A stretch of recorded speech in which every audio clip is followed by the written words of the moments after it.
지지난주죠. 우리가 고린도전서 13장 4절을 통하여서 이 사랑의 속성이 총 15가지인데 그 중에 2가지를 우리가 살펴봤습니다. 가장 먼저 나온 것이 뭐였죠? 사랑은 오래 참고 였는데 이 오래 참고의 원래의 의미가 뭐였습니까? 부당한 일을 당해도 보복하지 않는 태도가 오래 참고라고 했습니다. 그렇다면 2번째 항목은 이제 온유함인데 이 온유함이라는 것은 뭡니까? 해를 끼치는 자에게 오히려 친절과 선을 베푸는 태도가 온유함이라고 설명하였습니다. 그래서 오래 참음이라는 이 항목은 내가 부당한 일을 행한 사람에 대하여서 소극적인 태도라고 한다면, 온유함이라는 것은 나에게 해를 가하는 사람에게 적극적인 사랑의 태도를 취하는 거, 이거라고 말씀을 드렸습니다. 오늘은 이 2가지 속성에 이어서 또 다른 속성 2가지를 그렇게 나누려고 합니다. 그런데 오늘 4절 본문을 보시면 이 구도가 참 흥미롭습니다. 4절 다시 한번 보시겠어요? 보시면 사랑은 오래 참고 사랑은 온유하며 시기하지 아니하며 사랑은 자랑하지 아니하며 교만하지 아니하며. 자, 지금 제가 이렇게 구분을 해놨는데 지금 이 구도 2가지 구도죠. 뭘 여러분 느끼십니까? 4절에는 지금 선명하게 구분되는 2 구도가 보여요.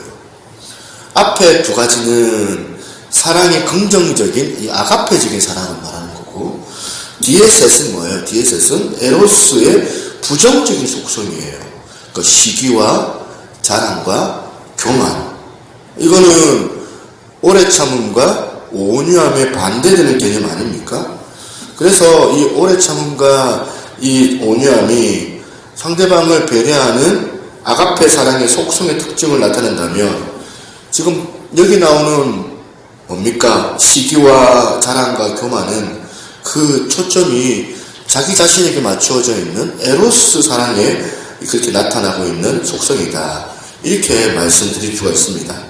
그런데 이 바울이 지금 극명하게 대조가 되는 이 2 개념을 이 4절에서 지금 대비를 시킴을 말미암아 이 사랑의 속성이 그 내면의 상태를 우리에게, 우리 마음의 내면 상태를 다 보여준다고 저는 생각을 합니다.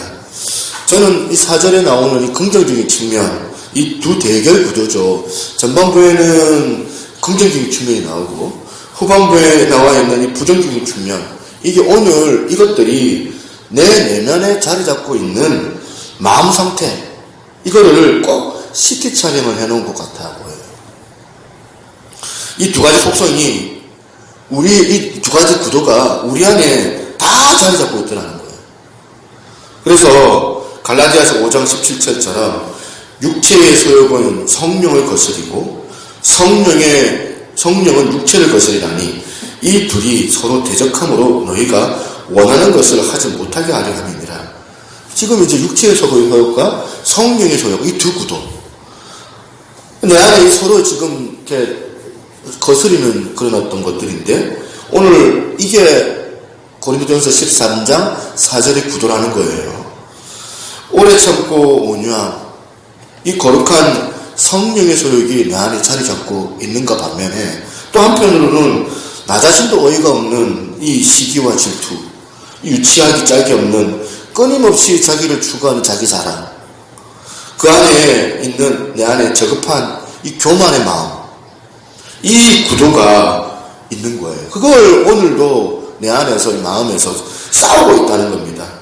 그런가 하면 이 2 구도가 날마다 지금 싸우는데, 내 마음에 어떤 구도 쪽으로 더 이제 보면 조울추가 기울어지느냐, 저는 이런 생각을 해봅니다.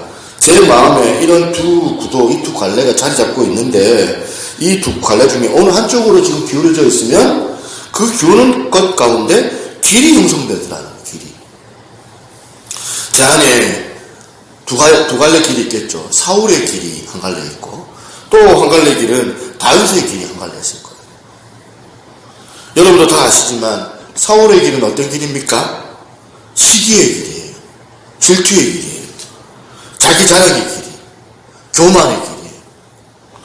그래서 어이가 없어가지고 있을 수 없는 그 사울, 그 왕의 권위를 가지고 있는데 그 저급한 욕구, 그 위험과 그 자존감 이런 거 있는데 이거 다 내팽개치고 어이없이 유치하기 짝이 없는 질투의 하신이 다 되어져 버려가지고 다윗을 죽이려고 드는 사울의 길이 내 안에 있어요.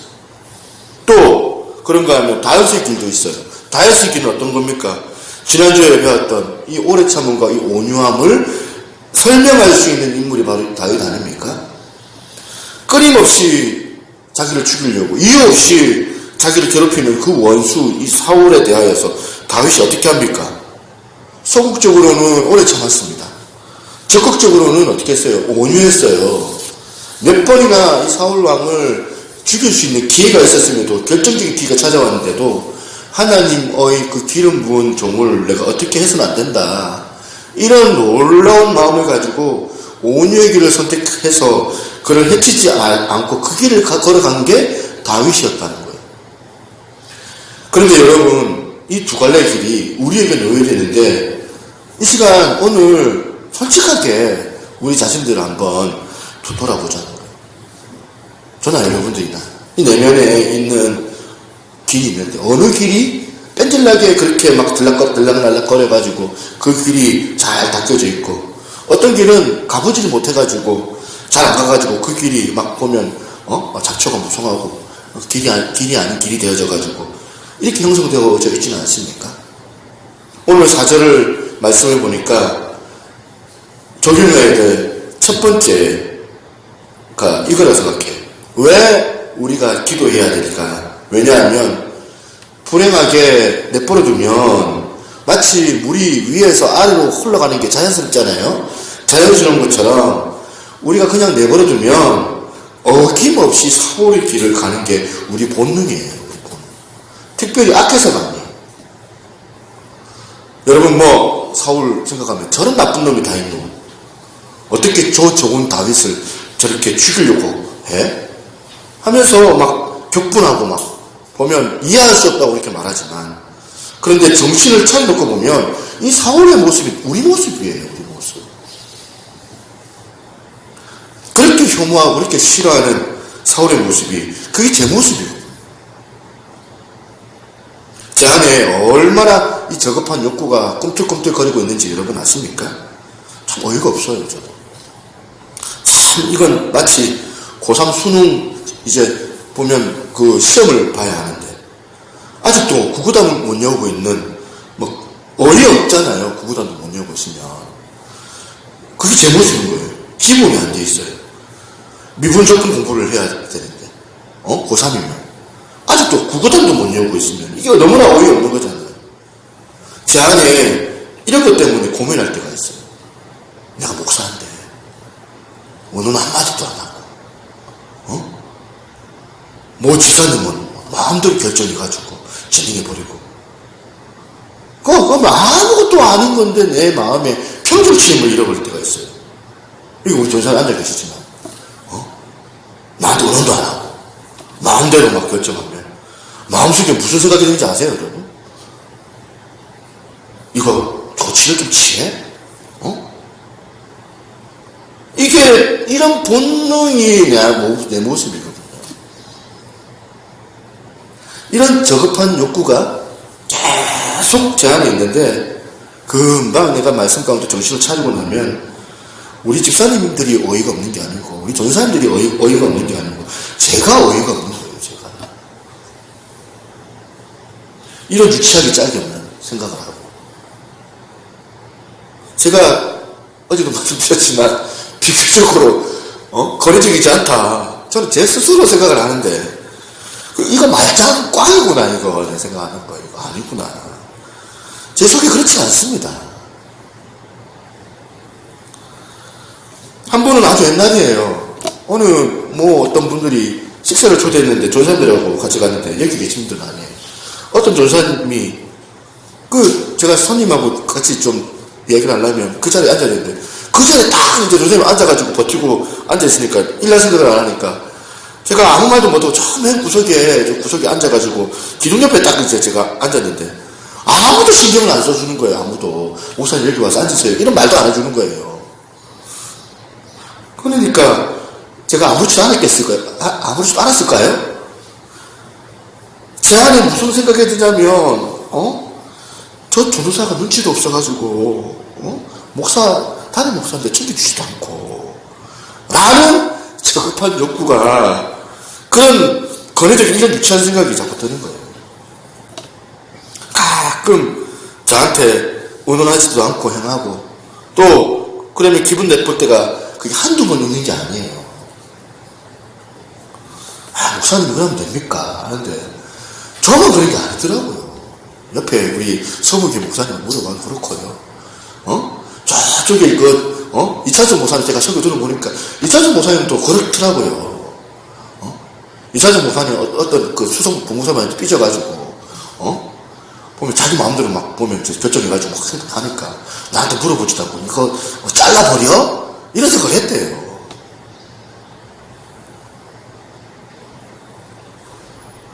그러면서 내가 얼마나 거민적인지를 제가 깨달아요. 그렇다고 제가 그런 권위적인 사람 여러분들한테 아니다고 제가 계속 얘기를 하는데 여러분 오해하시면 안 됩니다. 여러분 여기서 지금 제가 말씀드리는 게 뭐냐면 저도 그렇지만 여러분도 그래요. 이게 우리거든요. 사울의 길 가는 거. 제가 이렇게 부끄러운 이야기를 이 시간에 예배 시간에 가감하게 오픈할 수 있는 것 이런 담대함이 어디서 나오는지 아십니까? 듣는 여러분들도 마찬가지라는 것을 제가 확신하기 때문에 그런 거거든요. 여러분들이 저를 비웃을 수 있을까요? 제가 사울하고 비웃을 수가 없거든요. 어떻게 제가 사울하고 비웃을 수가 있겠습니까? 그 사울이 전데 내버려두면 물이 아래로 흘러가는 것이 자연스러운 것처럼 우리는 다윗의 길을 선택하기보다 사울의 길을 가는 게 본능이에요. 그래서 지난주 말씀이 굉장히 부담스러워요. 내게 해를 끼치는 사람에게 온유하다. 내게 해를 끼치는 사람들에게 너그럽게 대한다. 내게 해를 끼치는 사람들에게 같이 가가지고 밥 한 끼 사준다. 그거 굉장히 어색한 일이거든요. 내게 해를 끼치는 사람 밟아주는 게 그게 우리 본능, 복수해주는 게 우리 본능이 있거든요. 어떻게 밥을 사줘요? 미쳤습니까? 이게 우리 본능인데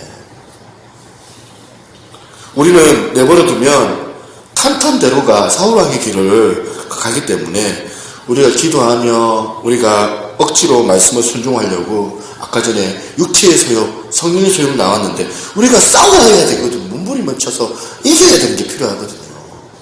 저는 이런 의미에서 여러분들에게 정말 심각한 질문을 한번 던집니다.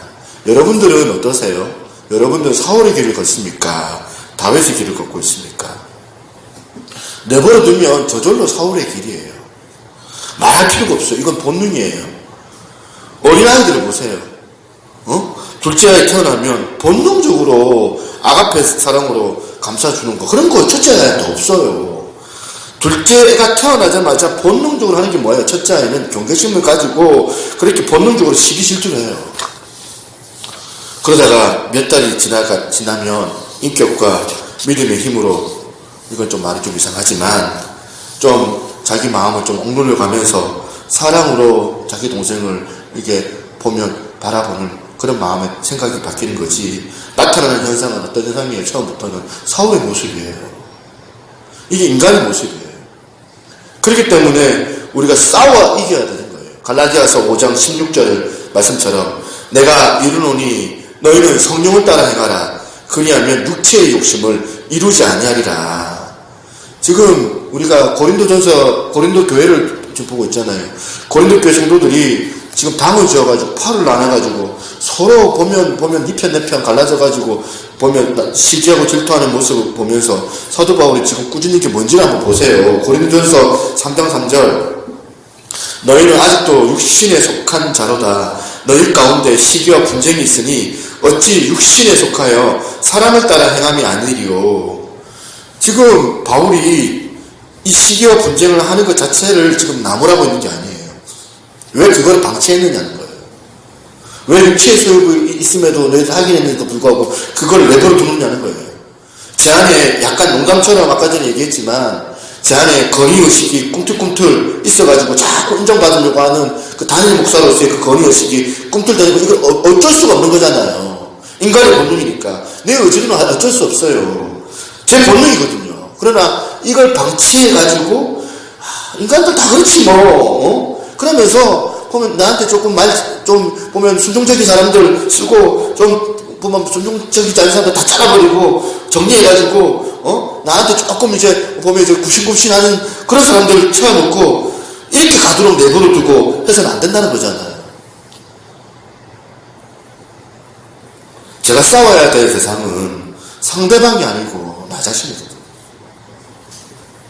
죽으라고 나 자신을 싸워야 돼요. 이 싸움을 해야 되는, 이 싸움이 우리 가운데 묻어지면 그것이 상대방과의 싸움으로 흘러가게 되더라는 거예요. 그러니까 내 자신을, 내 영혼을 자꾸 길들여야 됩니다. 우리가 건강을 위해서 약도 먹고 건강을 위해서 자기 몸을 학대를 하잖아요. 뭐 보면 굶기도 하고 운동이라는 것이 자기 몸을 학대하는 거잖아요. 보면 엘리베이터가 있는데도 불구하고 살 빼려면 1층부터 10층까지 올라가는 것은 뭡니까? 자기 몸을 학대하는 거거든요. 조금만 방심하면 이 몸이라는 것이 금방금방 티가 나고 버리장머리가 없어가지고 배도 나오고 그러니까 자꾸 자기 몸을 학대해야 되는 거예요. 제가 이런 얘기해서 참 미안한 얘기했지만 우리 영도 마찬가지거든요. 우리 영도 내버려두면 이 버리장머리가 없이 사울의 길을 자꾸 가게 되어져 있어요. 그러니까 자꾸 우리가 괴롭혀야 돼. 우리 영을.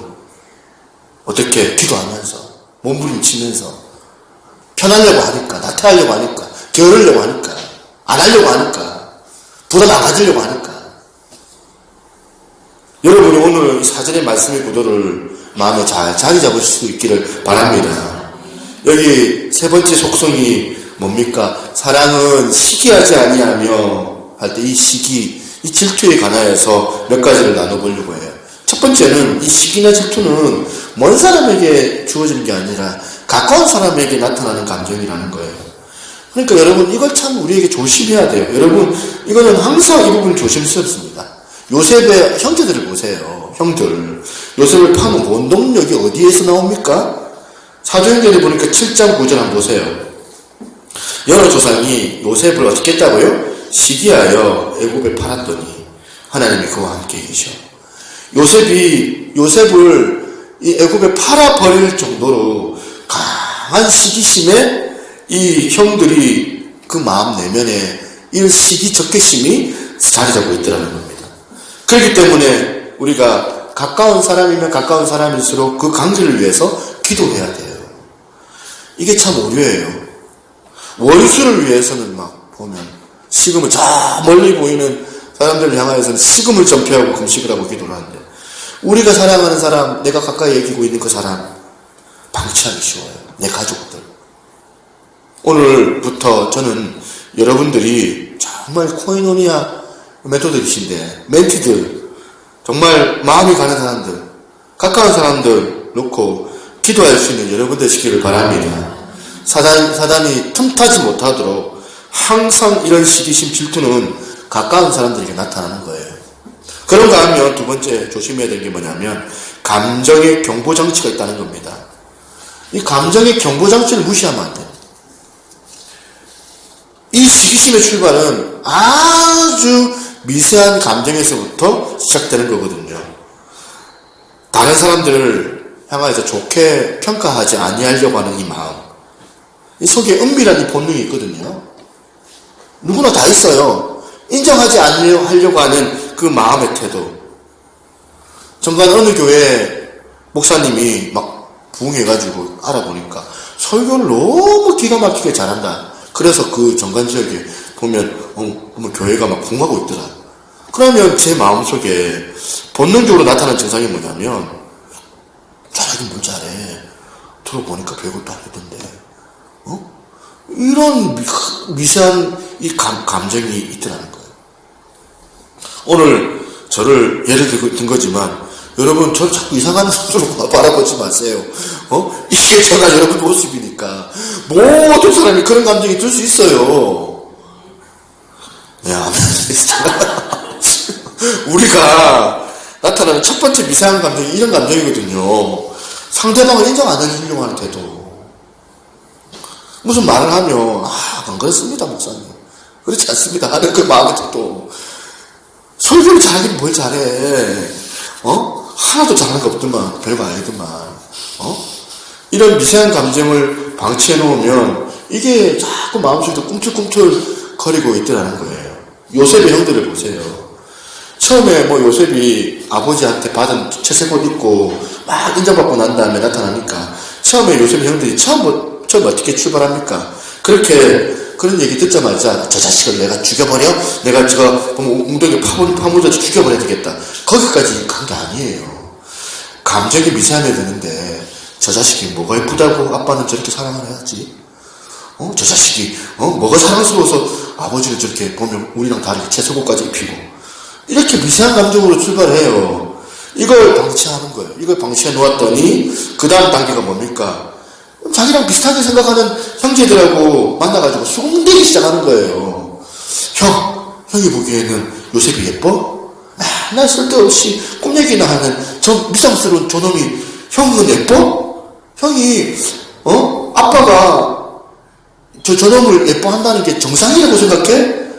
그러면서 막 험담을 하면서 자기의 감정을 표현하기 시작하는 거예요. 그걸 방치했더니 이 에너지가 얼마나 무섭게 모여주는지, 구체적으로 동생을 구덩이에 파묻어 죽이자, 무서운 악한 감정으로 발전하는 거예요. 저는 오늘 여러분들에게 간곡하게 부탁드린 게 뭐냐면, 이런 미세한 감정이 발생하잖아요. 전간에 어떤 교회 목사님이 엄청나게 설교를 잘해가지고 그런 소식이 들리면 내 마음속에 적극적으로 대하는 감정이, 잘하긴 뭘 잘해, 이런 감정이 들면 저나 여러분들의 그 내면의 경보장치로 여겨야 된다는 거예요. 이거 정상이 아니구나.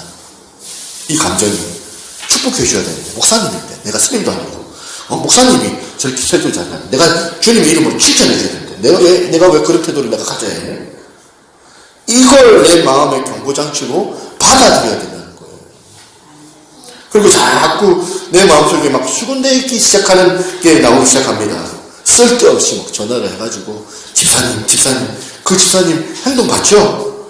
이렇게 막 이런 험담이 나오기 시작하면, 이런 험담이 내면에 표출되기 시작하면 경보장치로 들으셔야 된다는 거예요. 그걸 자꾸 방치해두기 시작하면 미세하게 시작한 내 감정의, 이 악한 감정이 입술로 표현되기 시작하고, 이 입술로 표현됐다가 나중에는 파괴 행위로 그렇게 나타나게 되더라고요. 그런가 하면 오늘 저는 이 시기심과 관련해서 정말 중요한 한 가지를 말씀드리고 싶은데요. 이 시기심이라는 것이 건강한 에너지로 승화시킬 수 있더라는 거예요. 참 재밌는 것은 이 시기라는 이 단어의 의미입니다. 고린도전서 12장 31절 우리가 전에 봤죠. 같이 한번 읽어볼까요? 시작. 너희는 더욱 큰 은사를 사모하라. 내가 또한 가장 좋은 길을 너희에게 보이리라. 여기서 사모하라 이 단어가요, 사랑은 시기하지 아니하며 할 때 시기하지 아니하며 같은 단어라는 거예요. 원어적으로 이 시기라는 단어가 나쁜 단어잖아요. 굉장히 파괴적이고 악하고 못된 단어인데, 이 단어가 12장 31절 더욱 큰 은사를 사모하라 할 때 쓰여진 단어라는 거예요. 놀래주세요. 말도 안 되는 이런 극단 상극 같은 단어가 똑같은 한 단어로 쓰여지고 있더라는 거예요. 여러분 뭘 의미할까요? 시기라는 것을 내버려두면 파괴적이고, 이 시기가 사람을 죽이기도 하고, 이 시기라는 것이 인신매매를 하고, 이런 시기심을 활용하면, 그런데 잘 활용하면 이 시기심이야말로 더 큰 은사를 사모하게 만든다는 거예요. 내 마음에 도전거리를 주는, 유익함을 주는 도구가 되더라는 거예요. 전간에 어느 목사님이 설교를 잘한다는 소리를 들었습니다. 그러나 오늘 13장 4절로 이걸 방치를 하면 시기와 질투로 나를 파괴시켜요. 그런데 긍정적으로 그렇게 사용을 하면 어떻게 될까요? 하나님, 이 정관에 정말 설교를 잘하는 목사님이 계시는데 저에게도 하나님 그런 은사를 주옵소서. 저한테도 그 목사님 못지않는 영화를 하나님 허락하여 주옵소서. 저에게도 그런 은사를 주옵소서. 저에게도 그 목사님 못지않는 그런 설교를 수명해 주며 잘할 수 있도록 지혜와 명철을 저에게 허락하여 주옵소서. 그래서 제가 발전하고 점점 발전되고 점점 성숙해지는 이 길은 이 질투를 사용해서 가능한 거거든요. 그래서 제가 영화제는 또 하나 있더라고요.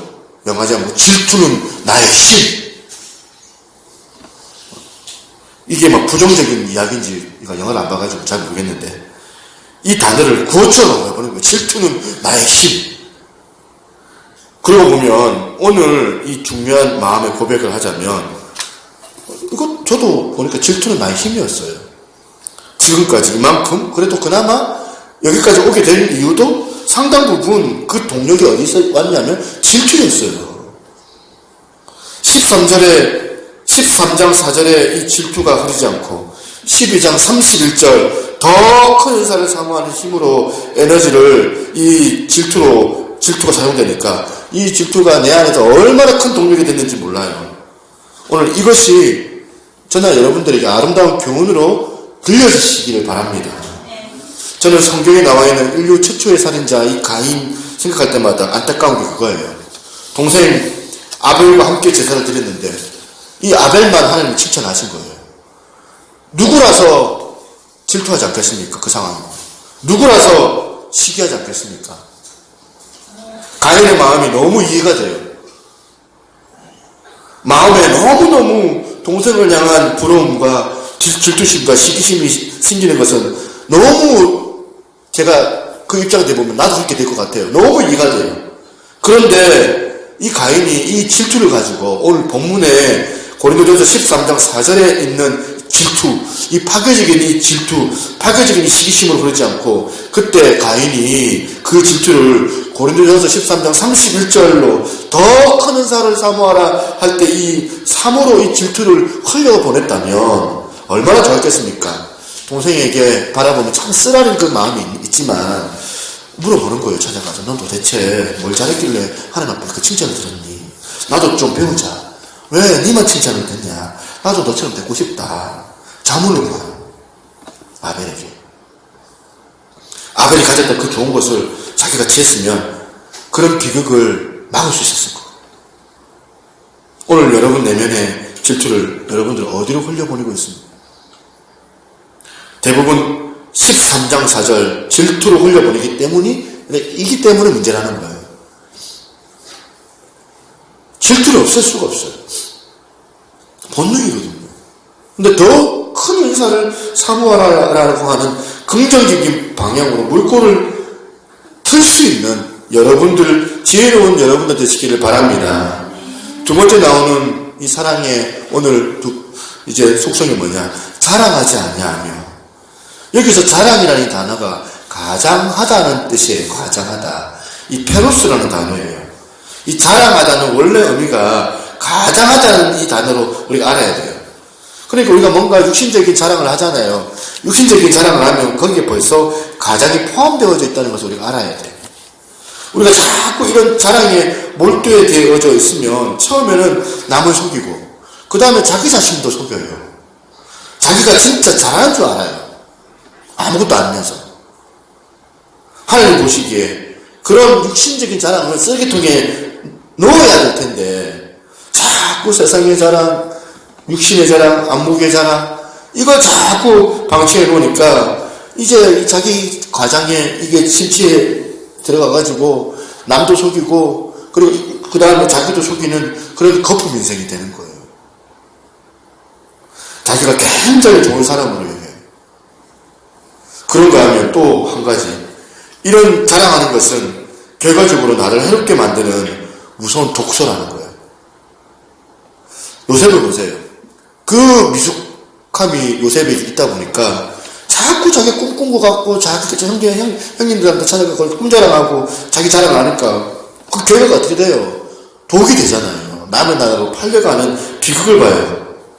저는 여러분들이 인격의 힘을 가지고, 의지의 힘을 가지고 그렇게 이걸 절제하고 제어하는 것이 아니라 성령님이 주시는 그 힘을 의지하여서, 오늘 주님께서 주시는 이 보혈의 능력을 우리가 의지하여서 여러분들이 정말 자기 자랑의 길로 나아가지 않기를 바랍니다.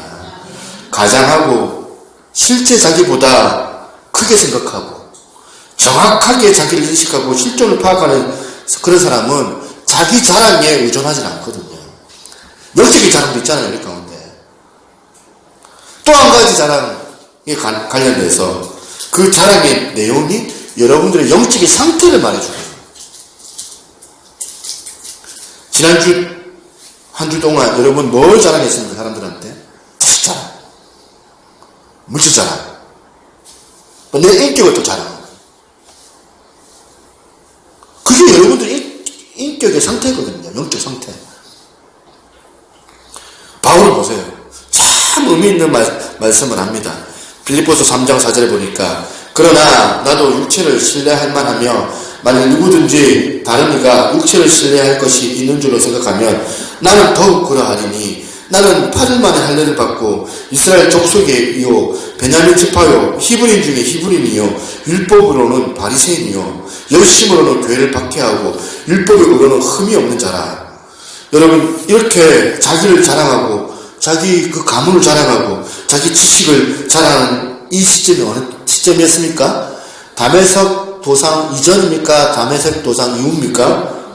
다메섹 도상 이전이에요.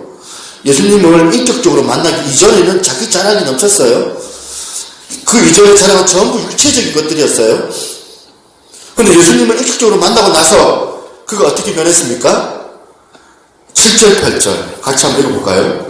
7절 8절 시작. 그러나 무엇이든지 내게 유익한 것을 내가 그리스도를 위하여 다 해로 여길 뿐더러 또한 모든 것을 해로 여김은 내 주 그리스도 예수를 아는 지식이 가장 고상하기 때문이라. 내가 그를 위하여 모든 것을 잃어버리고 배설물로 여김은 그리스도를 얻고 그 안에서 발견되려 함이니.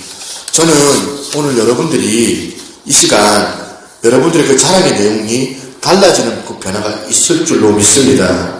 육체를 자랑하고 학벌을 자랑하고 자기 자식을 자랑하고 자기 이름이 알려지고 유명해지는 것을 자랑하고, 그런 식으로 저급한 그 육체를 자랑하는 그 인생이 그 안에 은혜가 찾아오고 그 안에 성령이 내주하시면 자랑의 질이 달라져요. 예수 그리스도가 내 안에 자랑이 되는 거예요. 예수 그리스도가 내 안에 자랑이 되면 이전에 그 자랑들이 다 시시해져요. 해같이 여겨요. 버릴 것들이에요. 아무것도 아닌 것 같은데 예수님이 그 자랑을 내가 자랑해요. 결론을 맺겠습니다. 오늘 이 두 구절을 꼭 기억하시기 바랍니다. 우리 안에 고린도전서 13장 이 4절의 구조가 있습니다. 내 안에 오래 참고 온유함이 있습니다. 그러나 또 내 마음 안에 시기와 질투와 자기 자랑, 교만도 있습니다. 이 두 구조가 자리 잡고 있다는 거예요. 그럼 이걸 내버려 두면 저절로 사울의 길로 시기심, 질투, 자기 자랑, 교만 이런 쪽으로 흘러가기 쉽기 때문에 싸워야 된다는 거예요. 하나님 나라 가는 그날까지, 목숨을 다하는 그날까지 우리가 싸워야 된다는 거예요. 가인처럼 그 잘난 그 아벨 바라보면서 그 아벨하고 싸우는 것이 아니라 나 자신과 끊임없이 싸워야 된다는 거예요. 자기 자신과. 나 자신과 싸우면 제가 우리 사랑하는 교우들과 좋은 관계를 맺을 수가 있어요. 믿습니까? 내가 내 안에 내 자신을 싸우면 우리 교우들과 형투의 같은 관계를 맺을 수 있다는 거예요. 여러분, 내년에 이 사울을 이길 수 있는 복된 여러분 되시기를 주님의 이름으로 축원합니다.